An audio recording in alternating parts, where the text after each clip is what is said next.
Hello everyone. So today we're going to be talking a little bit about Rome 2 and if it's still worth it in 2022 and sort of about its legacy in the Total War series.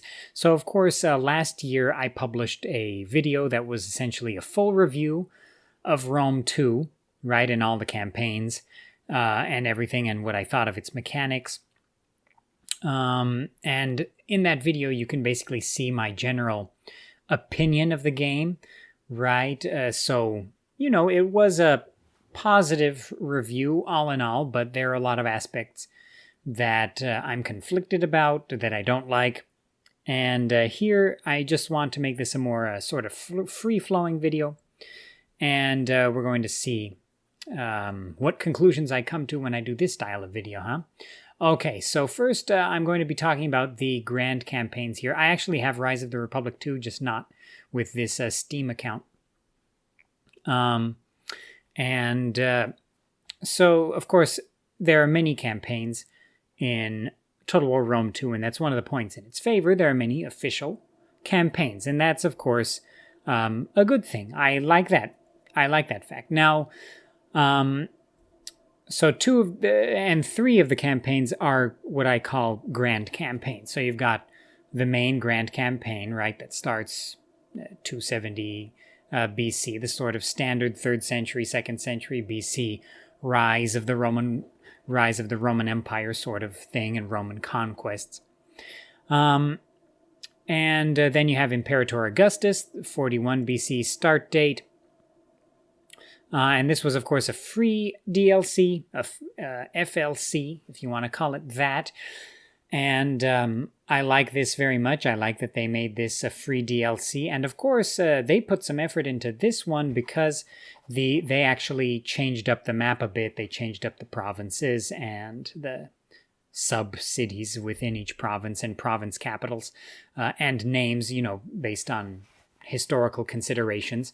So that is highly appreciated. Definitely some effort was put into this. And then, of course, the 3rd grand campaign, you have Empire Divided, which I really enjoy because, a 3rd century crisis is definitely a good time to have. It's a good time period for a Total War campaign. You've got the whole Roman Civil War aspect. So Palmyra, Gallic Rome, and Rome. Right, and then you still have a lot of different factions to play as. And it's quite a good addition. Now, this was a paid DLC. And, first thing right off the bat, something I don't like about this DLC is the fact that the map is, if I'm not mistaken, the exact same one as Imperator Augustus with no changes. So there are thus historical issues, geographical issues, city issues, anachronisms, right? Because, of course, this start date there's more difference between this start date and Imperator Augustus than Imperator Augustus' start date and the Grand Campaign start date. So I really think they should have changed the map for this, at least shifted some things around. Maybe, yeah, I don't know. But again, that's just something right off the bat I don't like about that. So next I want to talk about these smaller campaigns here. So you've got, of course, Rise of the Republic. You've got Caesar in Gaul. You've got Hannibal at the Gates. And you've got the Wrath of Sparta. So Rise of the Republic is actually a pretty recently released one. And I think it might be the best of these sort of regional campaigns. It takes the start date way back to, I can't. I don't have it on this account, but it takes the start date way back to the sort of beginning of the Roman Republic, and it's battles against the Italic tribes and the Etruscan League and all of that. It's actually quite fun. It reminds me of the quite popular mod Peninsula Italica for Rome Total War, and then there was, of course, Peninsula Italica 2 for Medieval 2. I'm not sure if that got a full release or if it got out of beta. So I like that one. I've played it probably the least of all of them because, it's the newest one. But I quite like it. A lot of people find it to be the best campaign in Rome 2. And I understand why. It's unique, right? And then next, and the political system, I think, works well in Rise of the Republic. Next, you've got Caesar and Gaul. And this was actually the first expansion to be released for Rome 2. And, Rome 2 was still in a state that people were not happy with when Caesar and Gaul came out. And, I remember, I was on the forums back then. I remember a lot of people were upset that they would be releasing an expansion with Rome 2 in the state it was in. I mean, it was playable, but it was just not polished to the degree it should have been. At least the stability was to where was in a better place at that point. And, actually, this expansion was well received by most people on the forums back then. Not everyone, but it was fairly well received. I think people were surprised by it. I think the Rome 2 sort of mechanics, the gameplay loop kind of works better in these regional campaigns, right? With the province system and everything like that. I think that works better in a sort of regional campaign that has more detail for each province. And then it also sort of avoids those issues where cities that were famous for their walls can't get walls and things of that nature, right? It avoids those pitfalls when you blow up the map in a certain area and have and you have much more detail to work with there. I think it's a little more immersive. It makes a little more sense with the Rome 2 mechanics. Now, I prefer sort of grand style campaigns, but I have to say I enjoyed this campaign. I enjoyed Caesar and Gaul. It was quite good. Is it my favorite Total War expansion ever? No. Is it my favorite expansion for Rome 2? Probably not, but it was quite solid. And then you have Hannibal at the Gates, which is pretty self-explanatory. It's the Second Punic War. And I like this one as well. I don't think it's... I think it would have been cooler if maybe there was a grand campaign that was sort of set in the middle of the Second Punic War, so it could have like an interesting starting position.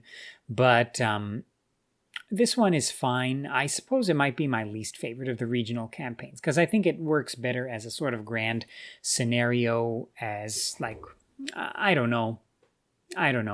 It just feels like it should have been given a grander treatment than this. And then next you have Wrath of Sparta.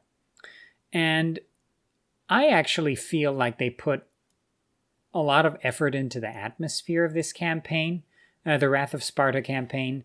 And I really like this campaign. I think, especially there's the aspect that I think was sort of inspired by Europa Barbarorum, where each province comes with a description, like a historical description of the province and everything. And the descriptions in this campaign are, I think, a little more in depth than the other ones. I quite like this one. I think it's cool. And then you've got the Achaemenid Empire as a sort of boss at the end, right? It's quite fun. Of course, it's based on the Peloponnesian War between Athens and Sparta, and then of course you also have Corinth and the Boeotian League. I quite like this campaign. Now, a lot of people don't like the campaign because they feel like it lacks unit diversity for battles, and it also, since all the units are like defense-based spearmen, and the Greek cavalry is not exactly very effective, battles are not the strong suit of this campaign. But, since, for me personally, while I really like the battle aspect of Total War, I have always preferred a sort of immersive campaign, or not preferred, but that's more important to me. I feel like this Wrath of Sparta campaign really nails that campaign aspect. The agent spam can be a little annoying in this one as well. While it's not a perfect campaign, I really like it. I like the effort they put into it. I really like the campaign map as well. Here again, I think the Rome 2 style map works better with these more in-depth regional campaigns. So like Caesar and Gaul, Rise of the Republic, Wrath of Sparta, I think those maps are nice. I'd put it, it's my second favorite of these campaigns. I think for me personally, I would go Caesar and Gaul, Wrath of Sparta, Rise of the Republic, and Hannibal at the Gates. I don't hate any of them. Hannibal at the Gates is just okay. But I enjoy a lot of these. Now, next, let's go into each campaign. And I will talk a little bit more in depth about the campaign map for the Grand Campaign and some of the mechanics and aspects that I think help and hurt Rome 2 here. All right, so here we are in the Grand Campaign. Of course, I've chosen Epirus here. And one of the things I guess I don't like about Rome 2 is that it has these sort of intro descriptions that kind of... they replace the intro videos that you have in like Rome Total War and then a Medieval 2 to a lesser degree. And, you know, I have to say I prefer the intro videos to this because I think, you know, like zooming in on parts of the map and talking about it, I think that's something you can probably do yourself when you start the campaign. I've never felt compelled to listen to those. If you like those, please let me know in the comments. But yeah, I don't like those introduction things. And I don't like the animated heads here in Rome 2, actually. I think they don't look very nice. Like I much prefer the sort of stylized art in previous Total Wars, like Shogun 2, I think has really nice art that really suits the game. Napoleon has nice art that suits the game. Empires and Medieval 2s, it's widely documented how much I hate the art there, but then you have Rome Total War and Medieval Total War with classic character art. I prefer that character art to the Rome 2 animated heads. I just don't like them. I don't think they look nice. Other than that, you get to the campaign map, and what really jumped out at me when Rome 2 first released, and it's something that, you know, I've gotten a little used to over time, but I still really don't like it. I don't like the coastlines here with the cliffs, right? So it feels very gamey, right? It's very gamey to me, and it's immersion breaking. And let me explain why. So, you know, the cliffs that are so obvious, right? It makes it very apparent where you can have a naval landing, an amphibious landing, and where you can't. So from a gameplay perspective, I understand why they went with this. But I really don't like the look of the map. Of course, this goes for the whole map here. And, you know, since the Grand Campaign map is kind of, you know, blown up like this, and it covers a large sort of swath of territory, right? A whole continent and more. It makes it look worse, right? But then, of course, when you have a zoomed in regional map like Caesar and Gaul or Wrath of Sparta, Rise of the Republic, these stick out less to me. They don't look as bad in those regional campaigns because, of course, these coastlines become less important. It's a little more believable to have cliffs of that size in a blown-up sort of regional style map. So that's another thing about the Rome 2 map here. And the other thing, of course, is that regarding the Rome 2 Grand Campaign map is that it's so hard to mod the map in this game. I don't want to say impossible anymore, but I want to say it's really hard. You know, you've got mods like Rise of Mordor that are working on their own maps for Attila, and then Medieval 1212, I think, also is working on that. But, you know, when you have to applaud a very good modder like Stars Mill, who's the modder for Medieval 1100 AD, and when you have to applaud a modder for just changing the position of settlements, because that seems so difficult to do, it's just something that leaves a bad taste in my mouth, that the map is so difficult to mod in this game. Of course, Shogun 2, of course, in Empire and Napoleon, you couldn't do anything.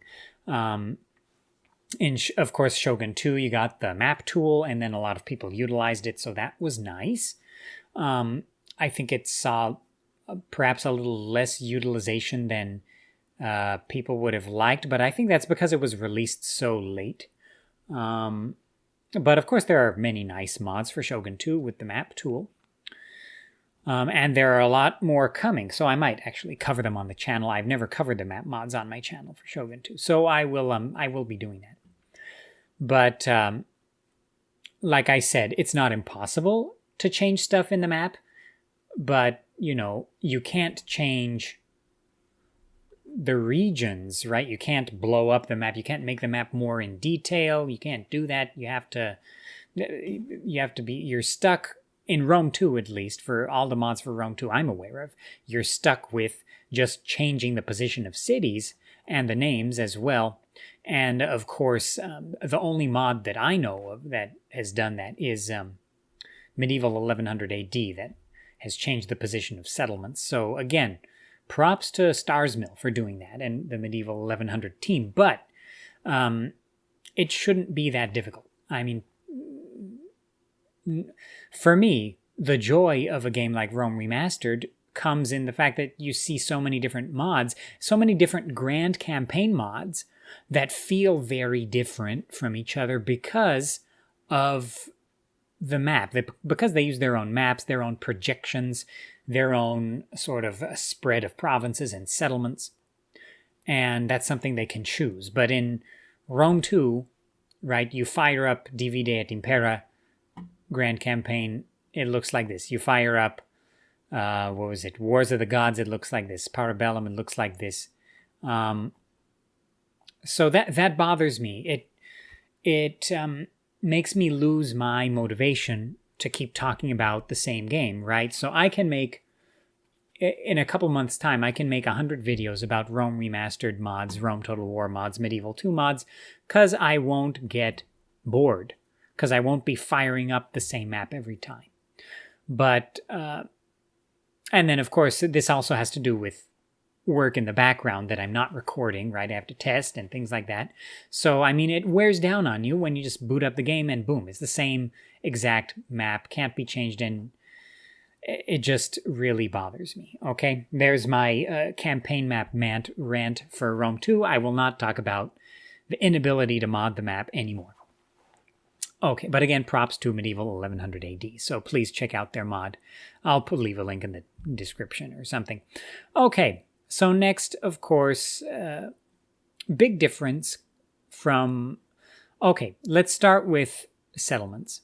So settlements in Rome 2 are quite limited in terms of what you can construct in them, right? So, of course, you have this sort of division between province capitals and provincial towns, right? So this is the province of Macedonia, and Pella is the capital, and then you have Larissa and Apollonia as other provinces in Macedonia. And, you can't, in these provincial cities, you can't construct walls. You have access to less buildings overall. It just bothers me, right? Now, I like the idea of having provinces and province capitals and other centers in the province, right? But I don't like the way it's done here. And, again, this is a bigger problem in the Grand Campaign than it is in the regional campaigns for a couple of reasons. It's a problem for a couple of reasons because... right here, it says this is the province of Macedonia, right? But Epirus is not in Macedonia. Apollonia is not in Macedonia. Larissa is not in Macedonia either. It's, of course, the province of Thessaly, right? So it just doesn't make sense for many of the regions on the map, right, to have this sort of province division. Now, but that's because, okay, let's say they decided to make this whole northern Greece region a province of its own, right? understandable. Like the province to the south here is Hellas, right, for Sparta and Athens and I think Rhodes, if I'm not mistaken. But, or Crete. But, they should have gone with province names that made a little more sense for each region. Because Macedonia, of course, doesn't make sense for Larissa and Apollonia, right? Of course, I can talk about other provinces on the map, like you have Bithynia and Pontus, which is understandable. But of course, this also includes Sinope, which is, of course, in Paphlagonia, right? And then, of course, you've got Galatia and Cappadocia over here in the center, which is actually okay. And then you have Asia, Cilicia, Armenia, and a lot of those provinces are totally okay. A lot of them are okay, but it's not in every instance that they're okay, and it really bothers me that you can't really change that spread there, unless, of course, you remove the province system entirely and have every province be a province capital. That's fine, but then, of course, it totally throws away this mechanic that is potentially quite interesting for people to utilize, if it weren't for this issue. Okay, so I said I wasn't going to rant about the map, and then I ended up ranting about the map. So let's move on to the settlements again. So construction, let's talk about construction. I don't like the system of construction in Rome 2. Now, a lot of people talk about how it makes the game more strategic, right? Where you have to have provinces that are devoted to a certain aspect, right? Like you have an economic province, and then you have a military province, and sometimes it works better that way when you have, specialized provinces. It helps you manage your empire a little better. But again, that feels a little gamey to me because, of course, every province had a little bit of everything, right? Of course, there were provinces that were more, food production than military, that were more recruitment bases than agricultural, but I just don't like the way it's done here in Rome 2. It feels very restrictive. And of course, I feel that the building, I'm not a huge fan of building slots. Now, that's funny because in Shogun 2, I think it works better because it's a blown up map, and it feels like a more in-depth map of like one cultural region, Japan, right? So on a map like that, having building slots, having provinces that are specialized, devoted to a certain thing or another, I think it makes a lot of sense for that game, right? And, some thought goes into that. But in something like Rome 2, in the Grand Campaign, I don't think that works quite as nicely. I think it's a little immersion breaking for something like a Rome 2 Grand Campaign to have that sort of restrictive mechanic. Of course, I much prefer the Rome Total War Rome Remastered mechanic where, you can construct whatever you want, right? And then, of course, that can be limited or expanded depending on the resources of that province, right? So, of course, that's how unique recruitment works.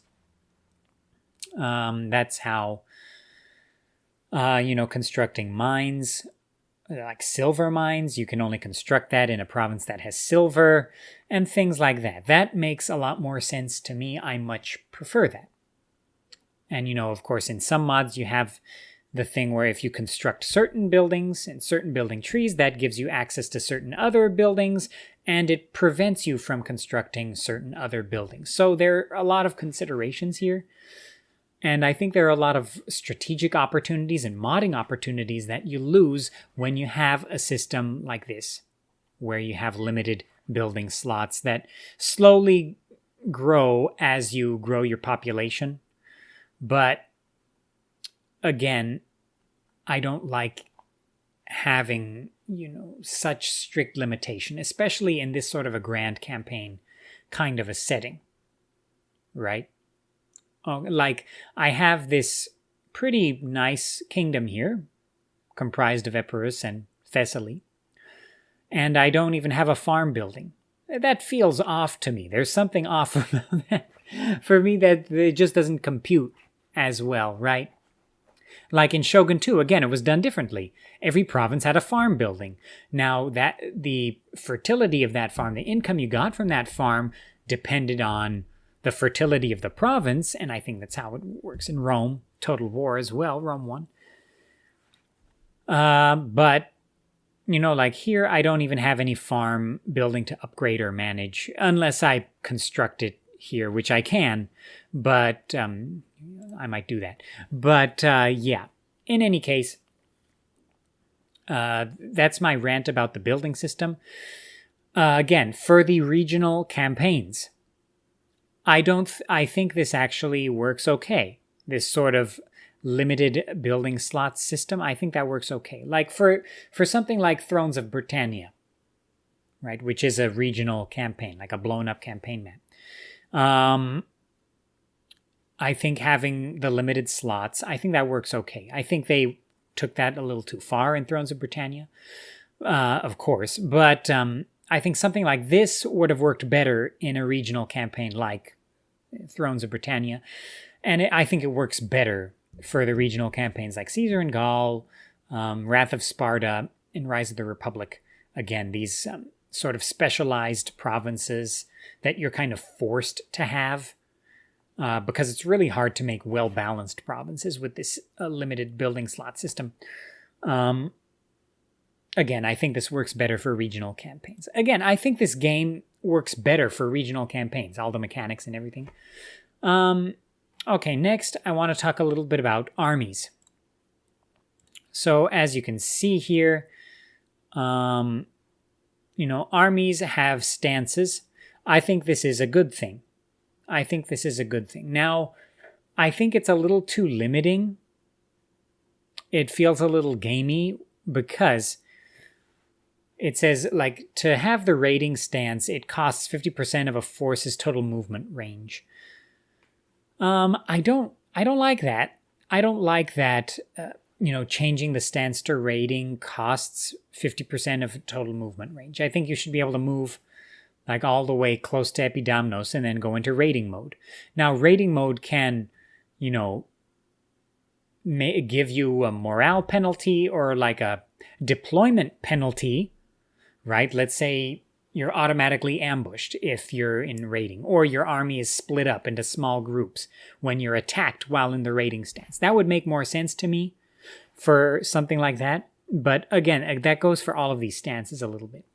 But again, I feel like the stances are a very good thing. I feel like it could have been done a little bit better. I'm actually not a huge fan of the way DVD at Impera does it either. It's a little more interesting than in vanilla, but again, it's a good mechanic. I think it could have been done in a little bit more of an interesting way. But I like it. Okay, next thing, recruiting units. So of course in Rome 2, you can recruit multiple units, right, at once, as opposed to, something like Rome Total War or Rome Remastered. But you can recruit multiple units in the same turn. I actually like this. I think that's pretty much everything I have to say about that. I like that. I think it's a little overdone in vanilla, like recruiting 4 units of, experienced hoplites in the same turn. I think that's a little too much. If it was a little more flexible, like if, let's say, there were points, recruitment points, and then you could recruit either 2 experienced hoplites or 4 Illyrian levies or slinger levies. That would make more sense to me. I think that would be a little better. I think that would give people less of a bad taste in their mouth with this mechanic. But again, I actually like having the ability to, and also the other thing is you can recruit units from anywhere in the province, right? So the unit doesn't just appear in the settlement.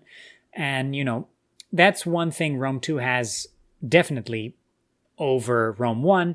I don't like the fact that units appeared in the settlements. It does feel gamey when that happens, right? It makes a lot more sense to be able to recruit troops in the field. Makes a lot more sense because, of course, it just makes more sense to me. It feels a little more immersive to be able to, like, let's say, I don't know, your city's under siege, or your city's or your province is being raided. You move your army to another part of the province, and then you recruit a bunch of levies and come back to face that army. That makes a lot more sense to me. That makes a lot of sense to me. So I like that aspect of Rome 2. Now, and then mercenaries, it kind of works similarly to Rome 1. I've never been a fan of the way mercenaries worked in Total War. I've always felt like it made more sense just to have them be recruitable units that have their own like stats and everything. But it's fine. It's fine. The other thing about armies is that, of course, armies now have army traditions. And I actually like that.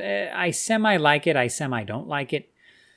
Like having all the armies have a name, it feels okay. It's fine. I'm neutral on that. I don't like it. I don't dislike it. The other thing about armies was the fact that they're limited. So having limited armies in Rome 2 is something I actually like. And I actually like it when mods limit them even more because, I don't like super micromanagement. I always feel like I don't have enough time for it in the day. So, like, if you're a busy guy like me, I don't like spending too much time micromanaging several armies and micro stacks and making like 10 stacks, right? I don't like mods where you have like 20 stacks. I guess with the exception of Invasio Barbarorum Ruina Rome, I don't really like mods that have stack spam, army spam. And, limiting the armies to your Imperium is one way to do it. I'm actually totally fine with that. I think, maybe mods do it a little better than vanilla, but I'm actually okay with the way it's done in vanilla. I think that's pretty much everything I have to say about armies, right? So you have the Imperium level, and this, of course, dictates how many armies you can have and things like that. So, like, I can have 4 armies already as Epirus at this low Imperium level. So that already seems like a lot to me. So I actually like that mechanic. Now, the fact that you have to have a general for each army, and actually, like, if you want to transfer a unit from one army to another, like as reinforcements, you can't. You have to take the whole army.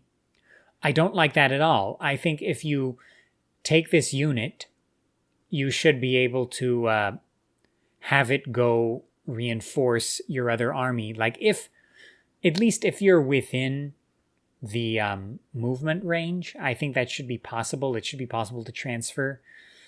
I wish it was a little more flexible in regards to that, because I understand where they're going with the army limitation, but I think the fact that you can't transfer a unit to another one, right? You have to send the whole army and do it. I don't like that. Okay, so that's a complaint about Rome 2. I totally understand. Okay, next thing I want to talk about is, I think that's pretty much everything I have to say about armies, actually. Oh, one last thing. Navies. So you can send an army and then it becomes a navy, right? Now, a lot of people think that's gamey. A lot of people don't like that. I actually like it, right? Actually, to me, it feels a little more gamey that you have to like construct a transport ship in your dock and then send that over to your army and then load them onto the ship and then take it wherever. Because, and why is that?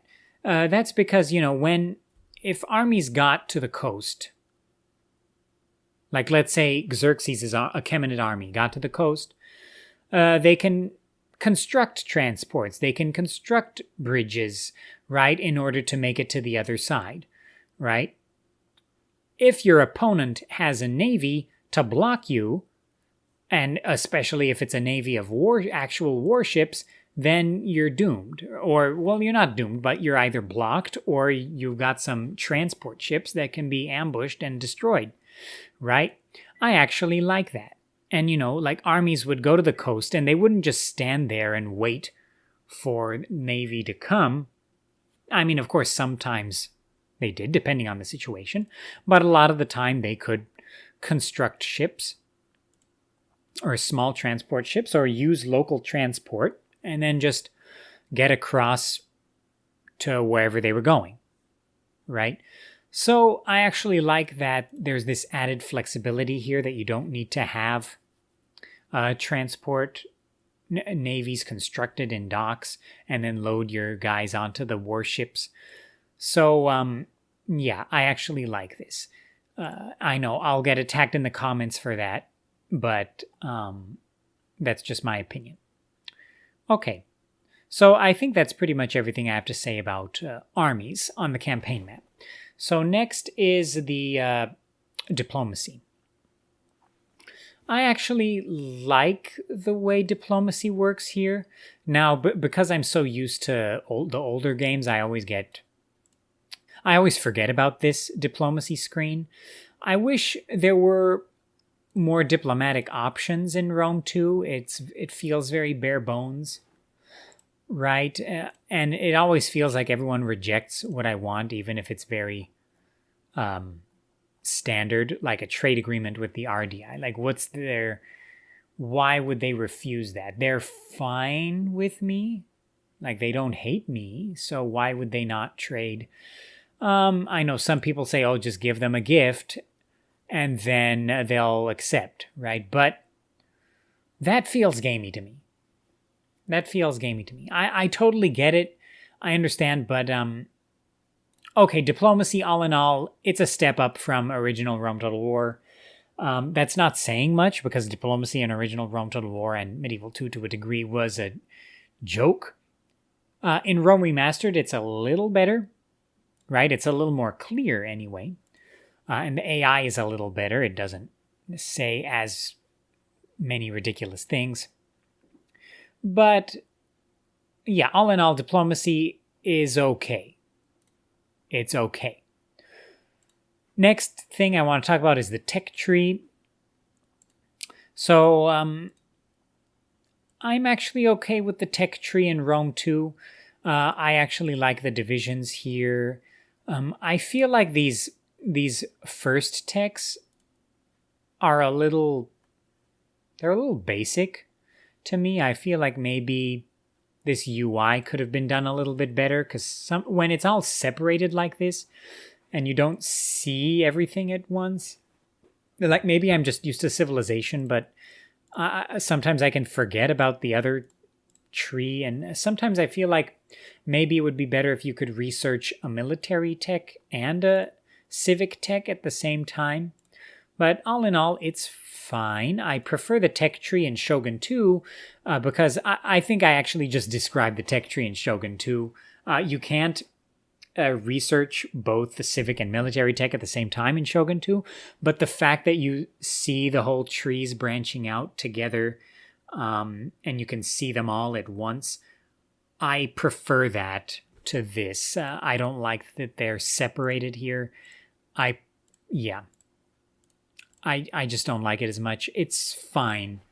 The UI for this, I'm not a huge fan of, but it's okay. I like it better than Attila's UI, actually. And I think it's okay. The UI here is okay. And then, of course, you can't adjust tax level per province like in Shogun 2 or Rome Remastered. You have to do it globally. And then, of course, you got your trade and finance page here. This page is actually, I'd say, a little more clear than something like Rome 1's, because, you know, a lot of the time, especially a lot of mods add hidden effects and things like that. At least here, I feel like it's a little more clear. I wish it was a little larger so I could just see everything at once. I don't like having to scroll, right? I don't like that. It makes me feel like, I don't know, I've opened up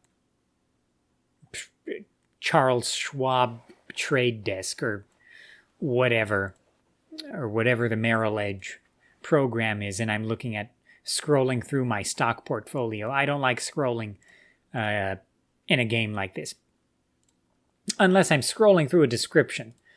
So I guess that is something I want to talk about.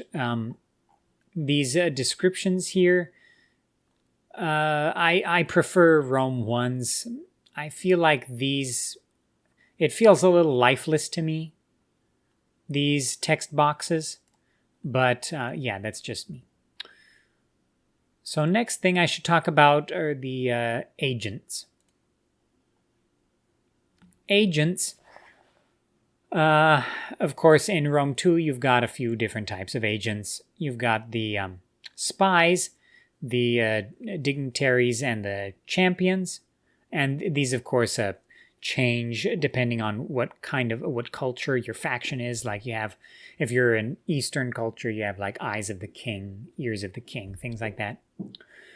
I'm okay with the agents in Rome 2. I feel like, you know, even though agents are limited in Rome 2, there is a risk of agent spam, especially. I think that was a big problem in Wrath of Sparta, especially. Yeah, I actually like it when mods limit them even more.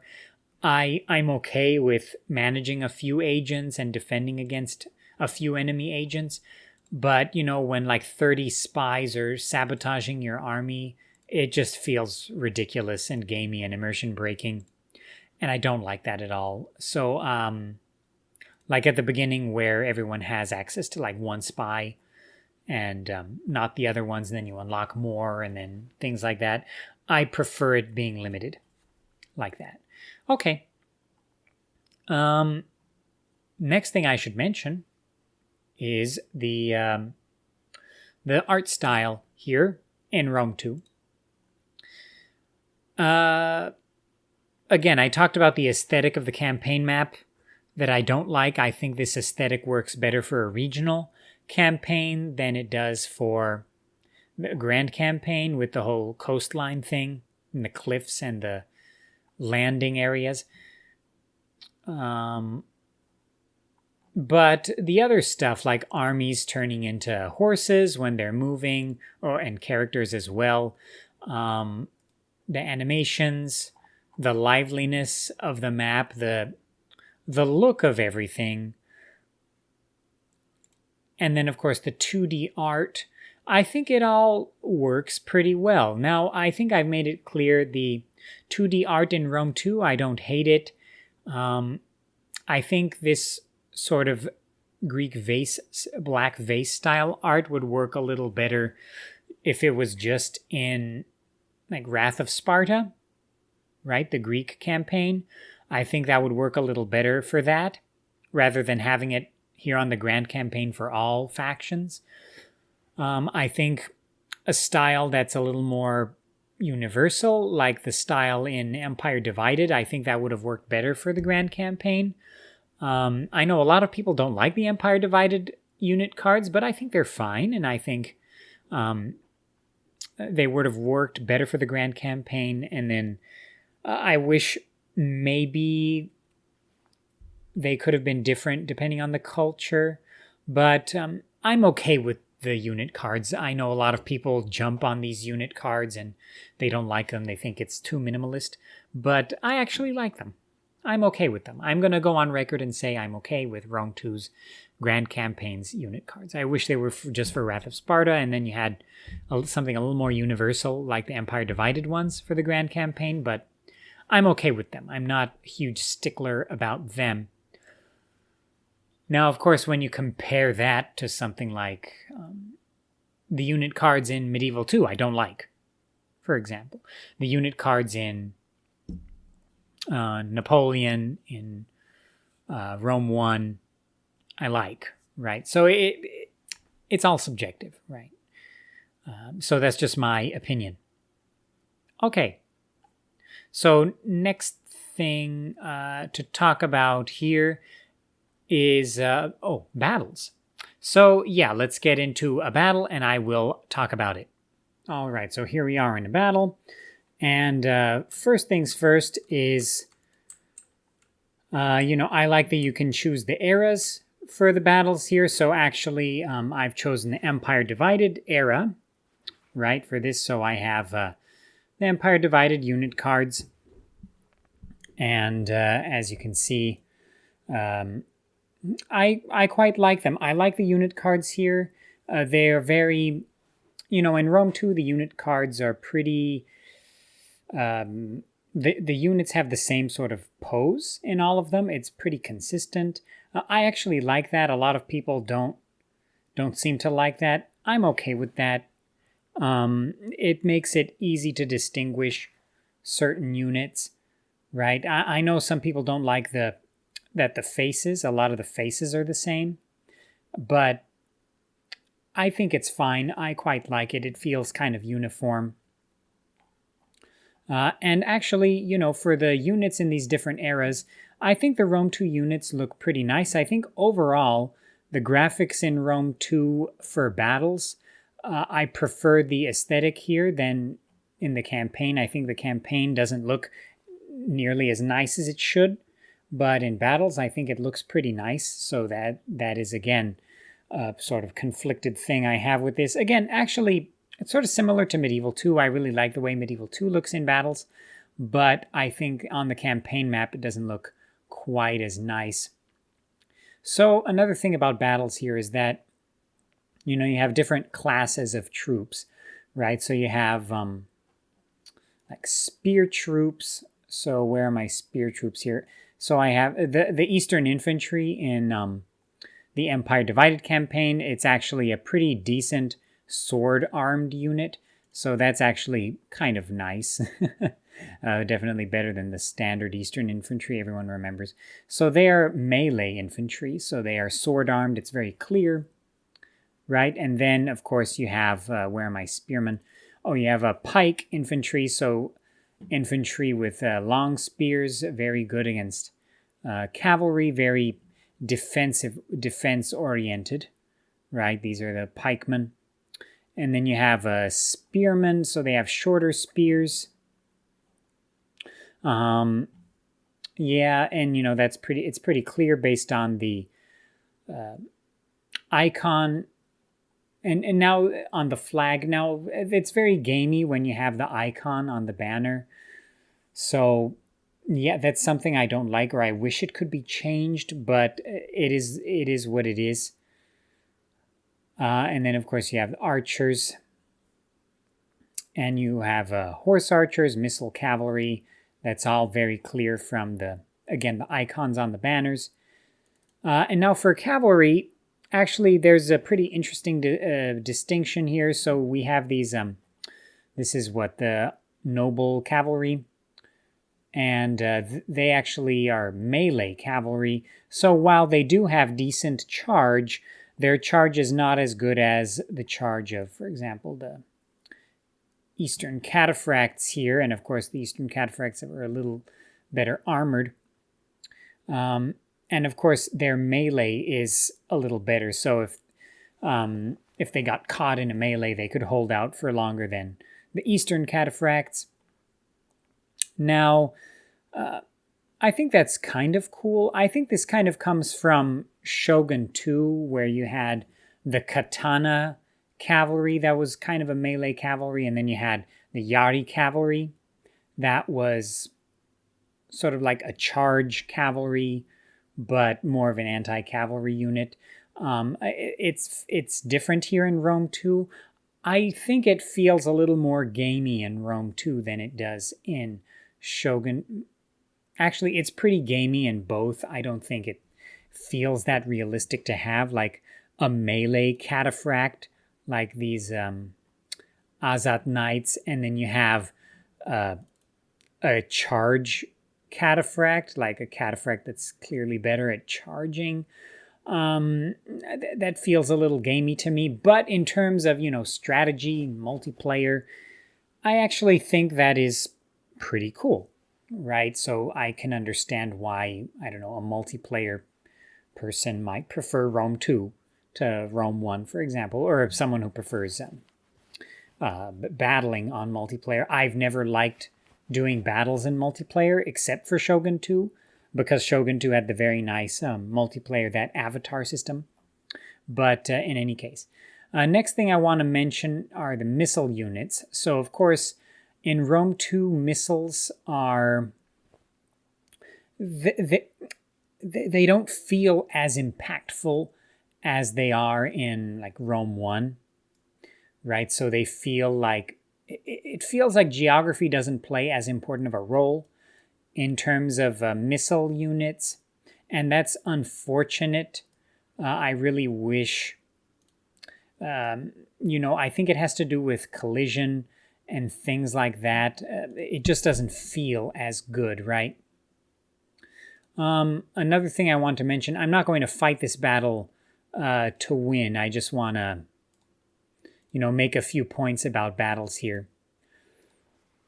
Definitely, the Total War game that has the best collision, no doubt, and perhaps you could argue the most advanced battle engine, has to be Rome 1. Medieval 2 even has a bit more of a dumbed down battle engine compared to Rome 1 and Rome Remastered by extension, because Rome Remastered has the same battle engine as Rome 1. Now, something people like to mention about, in terms of the aesthetic in battles in Rome 2, is that everything feels more smooth than in Rome 1. And that's true. Like if you look at this cavalry that's charging in, or not charging in, but just moving towards the enemy, you can tell the animations are nicer.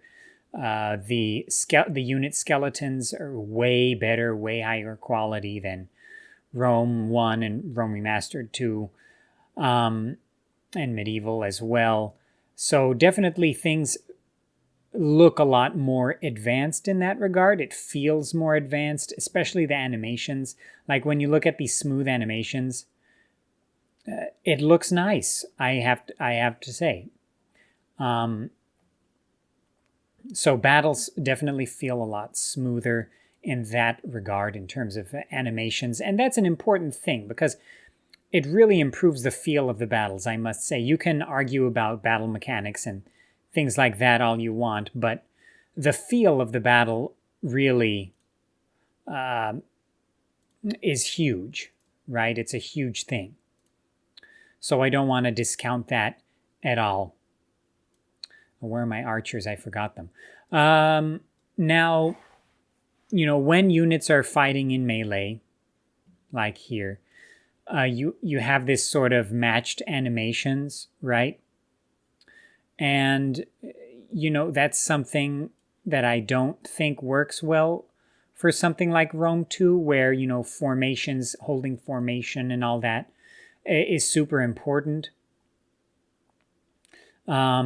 However, I don't think it looks all that bad.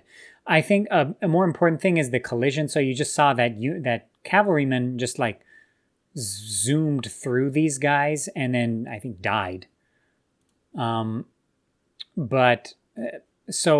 Collision, that's an important thing, especially in terms of immersion. The collision effects aren't that great in Rome 2. And, that's a huge thing. I'm not going to discount that at all. That's a huge issue, I think. And, it's something that a lot of people bring up. And I think that's definitely important as we slaughter these Praetorians here. But, you know, all in all, like right now, looking at this combat here, I think it looks really cool. All in all, you know, I understand the issues with collision and all that, but I have to say battles look good to me and they feel okay. Do they feel as nice as Shogun 2? No.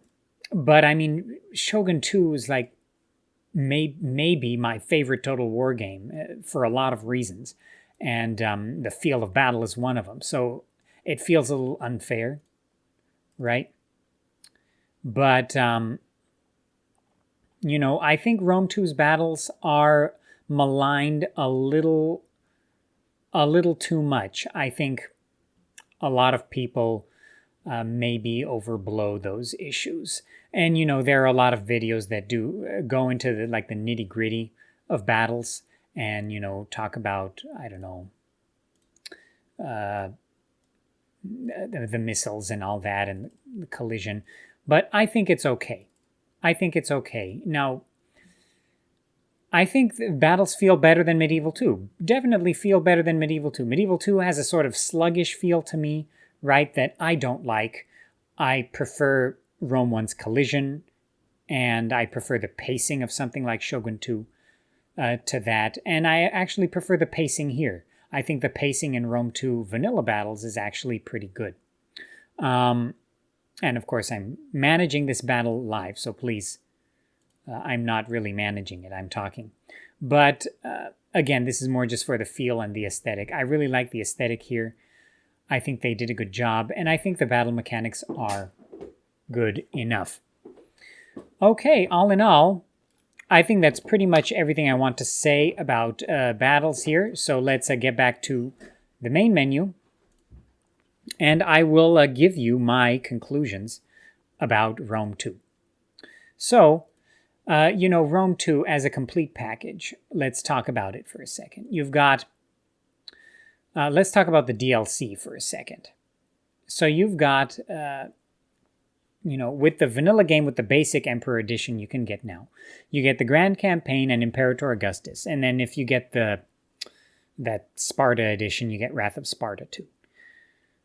But that leaves out a whole bunch of content, right? So Empire Divided, Rise of the Republic, Caesar and Gaul, Hannibal at the Gates, right? If you don't get those particular editions, then that's not something that comes with the game. Multiplayer campaign, of course, comes with the game, and playing Grand Campaign, Imperator Augustus doesn't matter. Playing any of these campaigns with multiplayer campaigns is a blast. I really enjoy it.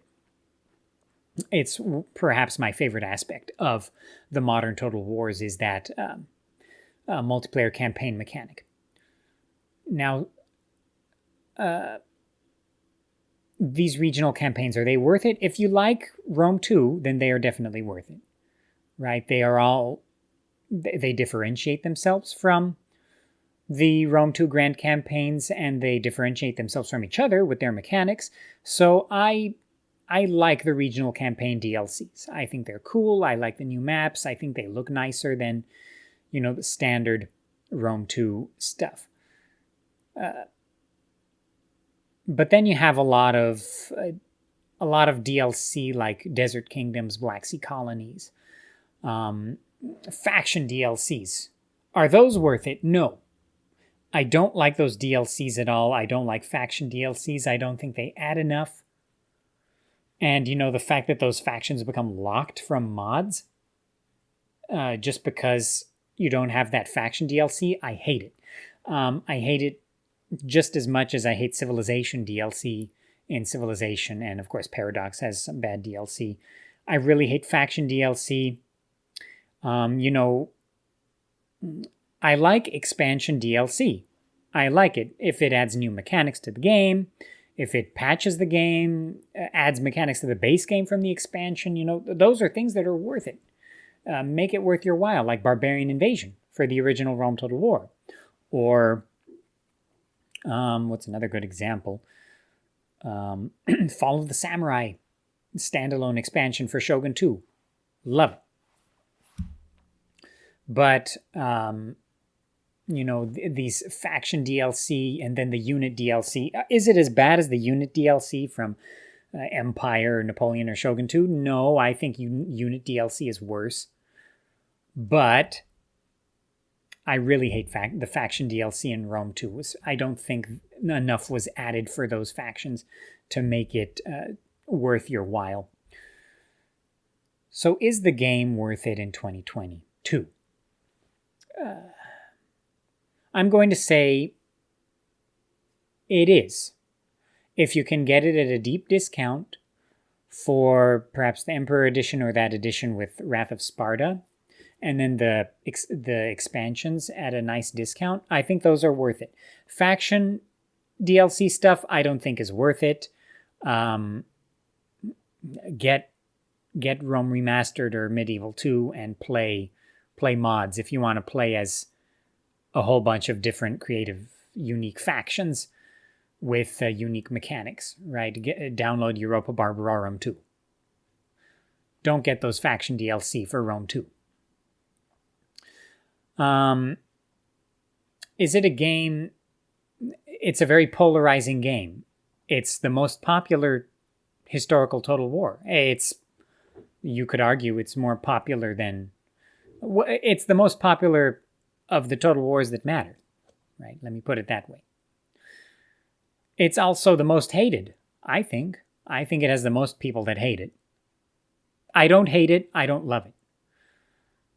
Have I enjoyed myself a lot playing Rome 2? Yes. Do I enjoy the mods for Rome 2, like Divide et Impera? Yes, with some caveats that I think it's a little too slow. I think mods like that are a little too slow. I think they slow it down more than Europa Barbarorum, and people complain about EB being slow. I think EB's pacing is good, especially compared to something like Divide et Impera. Excellent mod, though, and one I've covered a lot on the channel, too. Not a lot, but I've covered on the channel, too. I really enjoy it. Rome 2, and then you've got a lot of other mods, like New World and Medieval 1100 AD. Really cool mods, and they look really nice, too. I think Rome 2's graphics, vanilla, it looks good. Especially in battle, like I said, the campaign map, but in battle, I think it looks good. The mods, I think it's an excellent platform for modders to make units and battle maps that look really nice. I think Divide et Impera's units, Medieval 1100 AD's units, New World's units, those units look great. Really. You can definitely see how this is a great platform for mods that focus on the units and things like that. Again, I'm torn on the campaign mechanics. I'm torn on the look of the campaign map and the aesthetic. I'm torn on, things like the Empire Divided map being the same as the Imperator Augustus map and the map being so unmoddable. But I have to say, if you get it at a deep discount, this game is worth it. In 2022, I'm going to say it's worth it. For me, it's worth it. Now again, if I think it's worth it, why don't I cover it more on the channel? Because I get tired of it. I get tired of looking at that same map, those same provincial mechanics. The game's, the modability is just not there to create the unique experiences that I crave, like you get with something like Rome Remastered or Medieval 2. And there you go. That's my conclusion. Rome 2, is it worth it in 2022? I think it is, with a lot of caveats I've covered in this video. I hope you enjoyed this video. If you enjoy videos about the historical Total Wars and their mods, consider liking this video, consider subscribing to the channel, consider subscribing to my other channel, Gudea the Historian. I'll have a link in the description where I'm making videos just about history topics, right? So I've got a couple of videos about tier list of Sumerian kings from the 3rd millennium BC, a tier list of Armenian monarchs from across a few millennia, and a documentary video about the King Artaxias I. So head on over there if you like videos like that. I'm looking to make content that I think is not really available on YouTube that much. So yeah, stay tuned for more on that front as well. And I have a lot more videos coming, especially for Rome Remastered mods and Europa Barbarorum 2 as well. I'll have some videos about that coming up soon. And I have not forgotten to make my big comparison video, DVD et Impera versus Ancient Empires versus Europa Barbarorum 2. I'm still working on it. I just haven't had much time. I will see you in the next one later.